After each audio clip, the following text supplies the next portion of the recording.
Et ce que je reproche aujourd'hui, finalement, au débat politique, c'est que finalement, il y a une forme d'injonction des libéraux au changement, à la réforme, etc.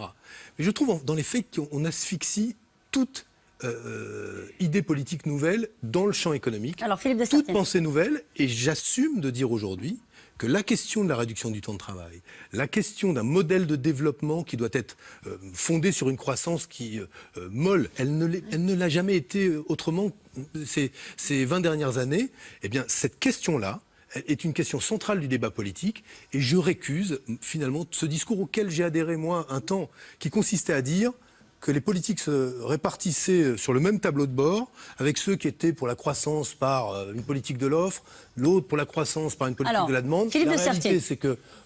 et puis au milieu, c'est qu'ils disaient qu'il fallait un peu des deux, sans doute les plus réalistes et les plus pragmatiques. Mais à la fin, il n'y a pas de croissance. Il n'y a pas de croissance dans l'Union européenne non plus beaucoup. Et c'est donc pour cela que je pense qu'il faut changer de paradigme. Alors attention, parce que d'abord, évidemment, on a toujours la confusion entre la France et le reste du monde. Et notamment par rapport à nos voisins. Vous avez évoqué la Grande-Bretagne, mais on peut parler de l'Allemagne quand même. L'Allemagne, elle, dans la situation que vous venez de décrire, elle n'a pas de chômage. Et elle a une évolution vraiment extraordinaire de sa population.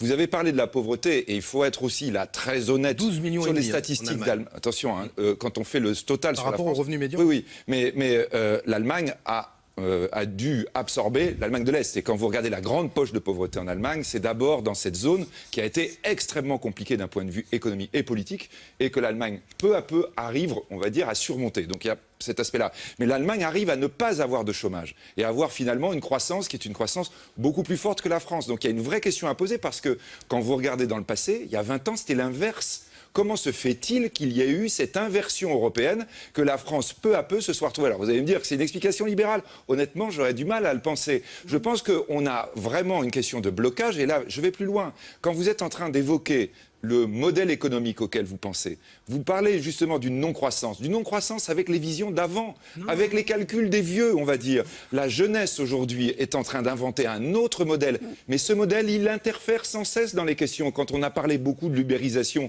c'est pas que simplement dire il y a des petits jeunes gens qui sont en train de faire chauffeur de taxi, c'est que tout est en train de changer, tout est en train de se bouleverser, y compris probablement la façon dont on va faire les calculs sur la croissance.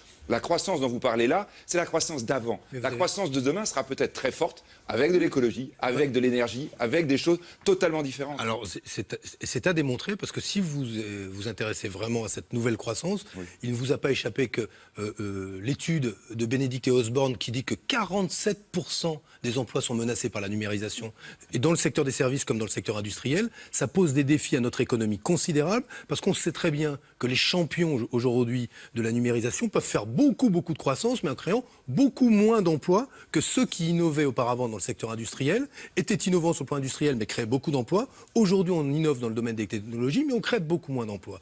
Et donc, moi, je suis aussi inquiet de voir cela, parce que je me dis que si on ne raisonne pas, nous, en anticipant ce mouvement de numérisation, cette irruption des technologies nouvelles dans l'économie qui va détruire de l'emploi sans en créer autant qu'elle en détruit, si nous n'anticipons pas, eh bien, nous nous préparons à des catastrophes sociales et démocratiques, parce qu'elles seront démocratiques. Et qu'à la fin, je le dis, on ne peut pas vanter un modèle de plus en plus individualiste et croire que les gens vont naturellement se solidariser les uns aux autres quand les pays dans lesquels nous vivons sont de plus en plus individualistes. Donc, c'est pour ça que je dis, au regard de ce qu'est cette évolution des nouvelles technologies, cette irruption de l'économie numérique, que je crois souhaitable dans beaucoup de domaines, il me semble qu'il faut poser les termes d'une réflexion sur notre modèle de développement et se dire, par ailleurs, que si nous continuons à avoir un modèle économique qui ponctionne en énergie, en eau, en ressources naturelles, autant qu'il ponctionne pour faire si peu de croissance au bout du compte,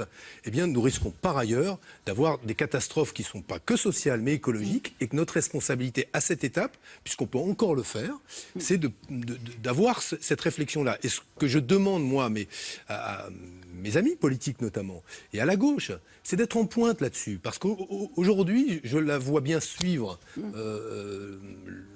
la droite, qui est légitime dans son approche libérale des questions économiques. Moi, tout ça est respectable. Mais ce que je regrette, c'est que dans le débat économique, on est aujourd'hui, d'Alain Juppé à Emmanuel Macron, en passant par Manuel Valls, les nuances d'une seule et même politique. Et puisque ces gens-là se revendiquent pragmatiques et efficaces, je les renvoie aux politiques de la même nature qui ont été mises en œuvre ailleurs. Elles peuvent avoir partiellement des résultats, mais je le répète, vous évoquiez l'Allemagne. L'Allemagne fait moins de chômage mais avec plus de pauvres. Le Royaume-Uni fait moins de chômage mais avec plus de pauvres. Et les États-Unis d'Amérique, font aussi beaucoup moins de chômage que nous, mais avec combien, à votre avis, de pauvres, d'Américains sous le seuil de pauvreté ? 24%. Est-ce là le modèle économique que nous voulons ? C'est pas le vôtre, visiblement. La France Philippe de Sertine, une dernière...